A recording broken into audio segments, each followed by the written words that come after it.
So ఈరోజు topic వచ్చేసరికి దేని గురించి అంటే non coding IT jobs with high paying అనమాట. సో చాలా మందికి భయం అయితే ఉంటుంది కోడింగ్ అంటే, లైక్ పైథాన్ అంటే భయం ఉంటుంది, జావా అంటే భయం ఉంటుంది. నాకు కోడింగ్ రాదు, నేను ఐటీ జాబ్ చేయలేను అని చెప్పేసి భయపడతా ఉంటారు కదా. ఆ భయానికి అంతా కూడా చెక్ పెట్టే వీడియో అనమాట ఇది. సో ఈ వీడియోని మీరు కంటిన్యూ చేయాలంటే ఇమీడియట్ గా లైక్ చేయండి అండ్ సబ్స్క్రైబ్ బటన్ గట్టి కొట్టేసేయండి. అయితే ఈ వీడియో మీరు చూసినట్లయితే మీరు 10, 15, 20 LPA విత్ నాన్ కోడింగ్ తో అయితే జాబ్స్ అయితే క్రాక్ చేసే ఒక వే అయితే చెప్తాను. సో ఏ జాబ్ రోల్స్ కి హై పేయింగ్ శాలరీ వస్తుంది అనేది నేను ఈ వీడియోలో డిస్కస్ చేస్తాను. సో ఫస్ట్ జాబ్ రోల్ వచ్చేసరికి product manager. So product manager కి కోడింగ్ అయితే అవసరం అయితే ఉండదు. ఓకే, సో ఇతను ఏం చేస్తారంటే ప్రొడక్ట్ గురించి క్లయింట్ దగ్గర డిస్కస్ చేయడం కానీ, ఫైనల్ డిసిషన్స్ తీసుకోవడం కానీ ఇవన్నీ కూడా చేస్తూ ఉంటారు. సో ఈ ప్రొడక్ట్ మేనేజర్ కి శాలరీ వచ్చేసరికి 10 to 15 LP దాకా ఉంటుంది అనమాట. బేస్డ్ ఆన్ ఎక్స్పీరియన్స్ బట్టి ఇంకా ఎక్కువ కూడా ఉంటుంది అనమాట. ఓకేనా, సో ఇదేసరికి ప్రొడక్ట్ మేనేజర్ సంబంధించిన ఇన్ఫర్మేషన్. నెక్స్ట్ వచ్చేసరికి ఏంటంటే బిజినెస్ అనలిస్ట్. బిజినెస్ అనలిస్ట్ ఏం చేస్తారంటే ఇందాక నేను చెప్పినట్లే క్లయింట్ దగ్గర ఉన్న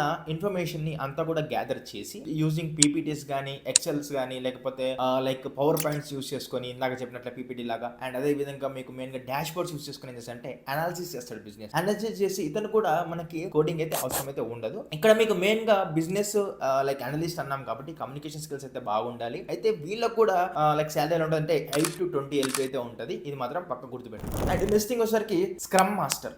స్క్రమ్ మాస్టర్ ఏం చేస్తారంటే లైక్ ఒక కంపెనీలో డైలీ మీటింగ్స్ కండక్ట్ చేయడం కానీ, లేకపోతే స్ప్రింట్ ప్లానింగ్ చేయడం కానీ, లేకపోతే డెడ్ లైన్ గురించి మాట్లాడడం కానీ, లైక్ డెడ్ లైన్ ని ఫాలో అప్ చేయడం కానీ ఇవన్నీ కూడా ఉంటాయి అనమాట. టోటల్ గా టీమ్ ని కంట్రోల్ చేయడం అనమాట. ఓకేనా, శాలరీ వచ్చేసరికి మనకి ఎలా ఉంటుందంటే 10 to 20 LP అయితే ఉంటుంది. ఓకేనా, వీళ్ళకి కూడా కోడింగ్ అయితే అవసరం అయితే ఉంటుంది, స్క్రమ్ మాస్టర్స్ కూడా. నెక్స్ట్ వచ్చేసరికి UI UX డిజైనర్స్ అనమాట. వీళ్ళకి అస్సలు కోడింగ్ అయితే యూజ్ అయితే ఉండదు. సో బేసిక్ గా వీళ్ళంతా కూడా దీనిపైన వర్క్ చేస్తారంటే క్రియేటివిటీ పైన వర్క్ చేస్తారనమాట. సో మీకు కొంచెం క్రియేటివిటీ ఉంటే మీరు ఈ యొక్క రోల్ కి అయితే ఎలిజిబుల్ అవుతారు. మీరు దీనికి సంబంధించిన టూల్స్ అయితే నేర్చుకోవాల్సిన అవసరం అయితే ఉంటుంది. సో వీళ్ళకి కూడా ఎక్సలెంట్ సాలరీస్ అయితే ఉంటాయి. స్టార్టింగ్ 6 నుంచి లైక్ 18 LP దాకా అయితే ఉంటుంది. Based on experience, based on projects బట్టి మీకు ఎక్కువ సాలరీ కూడా ఇతనికి అయితే వస్తుంది అనమాట. నెక్స్ట్ వచ్చేసరికి IT సేల్స్ అని చెప్పేసి చెప్తాం అనమాట. సో సేల్స్ వచ్చేసరికి మీకు మాట్లాడడం మంచిగా ఉండాలి, కమ్యూనికేషన్ మంచిగా ఉండాలి.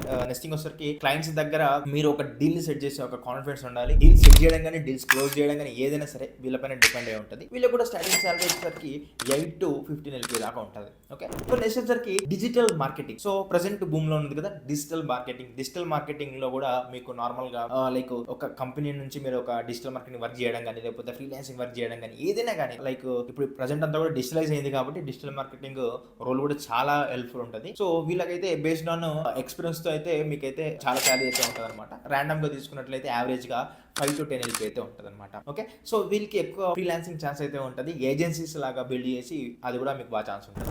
నెక్స్ట్ థింగ్ వచ్చేసరికి లైక్ గ్రాఫిక్ డిజైనర్ అండ్ అదే విధంగా వీడియో ఎడిటర్. ఈ రోల్ కూడా మీకు చాలా స్కోప్ అయితే ఉంది. సో ప్రెసెంట్ ప్రతి ఒక్కరు కూడా కంటెంట్ చేస్తా ఉన్నారు. ప్రతి ఒక్కరు కూడా డైలీ డిజిటల్ గా కంటెంట్ రిలీజ్ చేస్తా ఉన్నారు, డేటా రిలీజ్ చేస్తా ఉన్నారు. ప్రతి దానికి కూడా ఎడిటింగ్ అనేది అవసరం అయితే ఉంది. సో దానికి కూడా మీకు graphic designers and video editors అనేది చాలా ఉపయోగపడతారు. వీళ్ళు కూడా స్టార్టింగ్ వచ్చేసరికి 5 LP నుంచి 10 LP దాకా వీళ్ళు కూడా ఎర్న్ చేసుకోవచ్చు బేస్డ్ ఆన్ ఎక్స్పీరియన్స్ బట్టి, బేస్డ్ ఆన్ స్కిల్స్ బట్టి, మీరు చేసిన వర్క్స్ బట్టి. ఓకేనా, సో ఈ జాబ్ రోల్స్ అయితే బాగా ఫోకస్ చేయండి. అయితే గుర్తుపెట్టుకోండి, ఎవరైనా నీకు కోడింగ్ రాదు, ఓకే నీకు ఐటీలో నువ్వు వర్కౌట్ అవ్వదు, నువ్వు జాబ్ చేయలేవు అని ఎవరైనా బెదిరిస్తే నువ్వు సింపుల్ గా నేను చెప్పింది ఫాలో అయిపో. మనకి కావాల్సింది స్కిల్, అది కోడింగ్ అనేది కాదు. వేరే స్కిల్స్ యూస్ చేసుకుని కూడా మన ఐటీలో చేయొచ్చు. ఇప్పుడు ఎగ్జాంపుల్ చెప్పినట్లయితే కమ్యూనికేషన్ స్కిల్ బట్టి నువ్వు ఎర్న్ చేసుకోవచ్చు. అండ్ అదే విధంగా నువ్వు నీ యొక్క ఎడిటింగ్ స్కిల్స్ బట్టి నువ్వు ఎర్న్ చేసుకోవచ్చు. అదే విధంగా నీ క్రియేటివిటీ స్కిల్స్ బట్టి నువ్వు ఎడిటింగ్ చేసుకోవచ్చు. లైక్ ఏదైనా సరే నీ దగ్గర స్కిల్ తో నువ్వు మనీ అయితే ఎర్న్ చేసుకోవచ్చు. ఓన్లీ కోడింగే రావాలి అనేది మాత్రం మైండ్ నుంచి తీసేయి. సో ఈ జాబ్ రోల్స్ అయితే నువ్వైతే పాటించు. ఇవి చాలా చాలా ఇంపార్టెంట్. ఇవన్నీ కూడా మీకు అర్థమైందని అనుకుంటున్నాను. నెక్స్ట్ థింగ్ వచ్చేసరికి మీ ఒక న్యూ బ్యాచ్ అయితే స్టార్ట్ చేస్తున్నాం పైథాన్ సంబంధించింది. దానిలో వాళ్ళు జాయిన్ అవ్వాలనుకుంటే